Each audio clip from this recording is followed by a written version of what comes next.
Hello everyone, ఈ వీడియోలో last video అనమాట 2014 ఇయర్ రివిజన్ చూద్దాము. సో ఇందులో ఇంపార్టెంట్ డేట్స్ గురించి అడుగుతాడు అనమాట. బిల్లు గురించి, ఇవంతా బిల్ గురించే ఉంటుంది, తెలంగాణ ఫార్మేషన్ బిల్. సో అదేంటి అంటే ఫస్ట్ పాయింట్ చూసుకున్నట్లయితే ఇక్కడ శ్రీధర్ బాబు మంత్రి పదవికి రాజీనామా.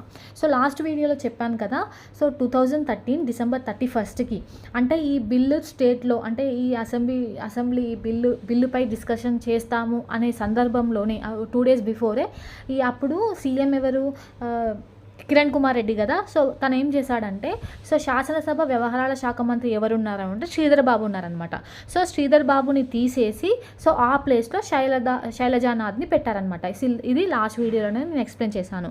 సో దానికి ఈ శ్రీధర్ బాబు ఏం చేస్తారంటే ఈ మంత్రి పదవికి రాజీనామా చేశారనమాట January 2కి. సో ఇది ఫస్ట్ పాయింట్. ఇక January 8కి ఏమవుతుందంటే ఈ బిల్లుపై మొట్టమొదటి చర్చ అనమాట. ఎక్కడ? స్టేట్ అసెంబ్లీలో. సో ఫస్ట్ ఎప్పుడు డిస్కస్ చేశారు అంటే January 8కి అనమాట. సో వట్టి వసంత కుమార్ ప్రసంగంతో స్టార్ట్ అయింది. ఈ వట్టి వసంత కుమారు సో దీనిని తెలంగాణ అవసరం లేదని చెప్పేసి సమైక్యాంధ్రకు మద్దతుగా మాట్లాడతాడనమాట. సో అది పక్కకు పెడితే ఫస్ట్ మాట్లాడింది ఎవరు అంటే వట్టి వసంత కుమార్ అనమాట. ఇది గుర్తుపెట్టుకొని జస్ట్. తర్వాత ఈటెల రాజేందర్ కూడా ప్రసంగించారు. ఇది అంతగా అవసరం లేదు. తర్వాత ఏమవుతుందంటే ఈ సీఎం కుమార్ రెడ్డి తన అభిప్రాయం ఏమని చెప్పాడంటే బిల్లుని వ్యతిరేకిస్తున్నా నేను అన్నట్టు చెప్పాడనమాట సీఎం. నెక్స్ట్ వచ్చేసి చంద్రబాబు నాయుడు ఏమంటారు అంటే ఈ బిల్లు తప్పుల తడక ఒరిజినల్ బిల్లు పంపాలని చెప్పేసి అంటారనమాట. సో ఇది గుర్తుపెట్టుకోవాలి స్టేట్మెంట్ వైజ్గా. బిల్లు తప్పుల తడక ఒరిజినల్ బిల్లు పంపాలని చెప్పింది అన్నది ఎవరు అని చెప్పేసి అడుగుతారు. సో ఇక్కడ ప్లేస్లో ఎలా అడుగుతారంటే క్వశ్చన్, బిల్లు తప్పుల తడక ఒరిజినల్ బిల్లును పంపాలని చెప్పేసి ఇక సీఎం కిరణ్ కుమార్ రెడ్డి గారు అన్నారని చెప్పేసి స్టేట్మెంట్ వైజ్గా వస్తుంది. సో అప్పుడు ఆ స్టేట్మెంట్ రాంగ్ అవుతుందన్నమాట. సో అన్నది మాత్రం ఎవరు? ఇక్కడ చంద్రబాబు నాయుడు. ఇట్లా గుర్తుపెట్టుకోండి. అయితే ఇక్కడ ఇంకొక పాయింట్ ఏంటిదంటే సో ఈ సీఎం బిల్లును తిప్పి పంపించాను అనమాట. స్టేట్ నుంచి మళ్ళీ కేంద్రానికి తిప్పి పంపించినకు రూల్ 77 అనేది ఉంటుందన్నమాట. సో ఈ తీర్మానమును సభ్యులు మూజువాణి ఓటుతో ఆమోదించారనమాట. మూజువాణి ఓటు అంటే ఏంటి అంటే ఇక్కడ మనకు ఒక మ్యాటర్ తెలవాలి. అసలు మూజువాణి ఓటు అంటే మూజువాణి అంటే పర్సన్ కాదు. ఇక్కడ మూజువాణి ఓటు అంటే ఏంటిదంటే ఇప్పుడు ఫర్ ఎగ్జాంపుల్ ఒక అసెంబ్లీలో ఉంటారు కదా, స్పీకర్ అడుగుతారు మీకు ఇది ఓకేనా, ఎస్సా నో అని అడుగుతారనమాట. సో ఎస్ అంటే ఎస్ అని అందరూ అరిచి చెప్పాలి, నో అంటే నో అని చెప్పాలన్నమాట 2 times. సో ఏది అరుపు ఎక్కువగా వినిపిస్తే అది మనం డిసిజన్ తీసుకుంటారనమాట. సో ఎలాంటి సందర్భాలలో ఈ మూజీవాని ఓటు చేస్తారు అంటే సో ఎక్కువ వన్ సైడే ఉంటుంది. చాలా వరకు ఎక్కువ సభ్యులు ఒకే డిసిషన్ సైడ్ ఉన్నది అని అర్థమైనప్పుడు మాత్రమే ఈ మూజీవాని ఓటు అనేది చేస్తారనమాట. సో ఇది గుర్తుపెట్టుకోండి, జస్ట్ చెప్తున్నాను.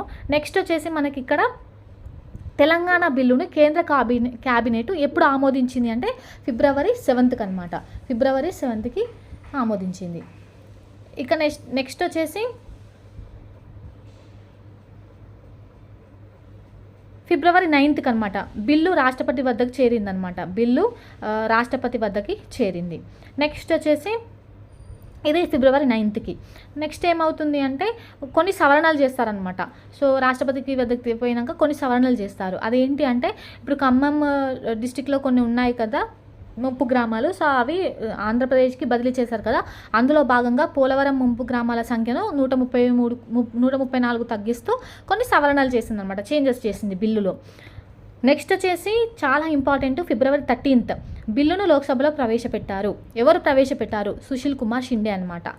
ఇది 9th పాయింట్. ఇక 10th పాయింట్ ఏంటంటే February 18th మూజువాణి ఓటుతో లోక్సభలో బిల్లు ఆమోదించబడింది. లోక్సభలో బిల్లు ఎప్పుడు ఆమోదించబడిందని క్వశ్చన్ వస్తుంది. February 18th అనమాట. సో 19th ఏమవుతుందంటే సీఎం కిరణ్ కుమార్ రెడ్డి రాజీనామా చేశాడనమాట. రాజీనామా చేస్తారు. అదే రోజు రాజ్యసభలో బిల్లును ప్రవేశపెడతారనమాట.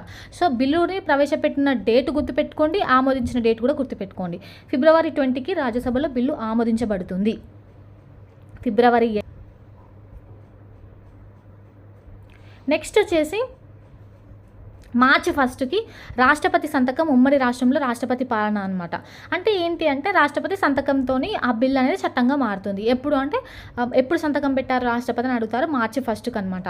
సో నెక్స్ట్ వచ్చేసి ఇప్పుడు సీఎం రాజీనామా చేశారు కదా, సో రాష్ట్రపతి పాలన విధించడం జరిగిందనమాట రాష్ట్రంలో. నెక్స్ట్ వచ్చేసి మార్చి 2కి తెలంగాణ ఏర్పాటుకై ఆవిర్భావ తేదీ లేకుండా గెజిట్ అనేది నోటిఫికేషన్ విడుదల చేశారు. అంటే ఇప్పుడు జూన్ 2కి తెలంగాణ అవతరించిందని చెప్పేసి అది మెన్షన్ చేయకుండా, అంటే ఆవిర్భావ దినోత్సవం మెన్షన్ చేయకుండా గెజిట్ అనేది నోటిఫికేషన్ విడుదల చేసింది మార్చి 2కి. సో మార్చి 4కి అనౌన్స్ చేశారు తెలంగాణ ఆవిర్భావ దినోత్సవంగా జూన్ 2గా ప్రకటిస్తారనమాట. సో ఇది 2014కి సంబంధించిన మ్యాటర్ అనమాట. సో ఇది లాస్ట్ వీడియో రివిజన్లో. మీకు నా వీడియోస్ యూస్ఫుల్ అవుతున్నాయని అనుకుంటున్నాను. Thank you for watching.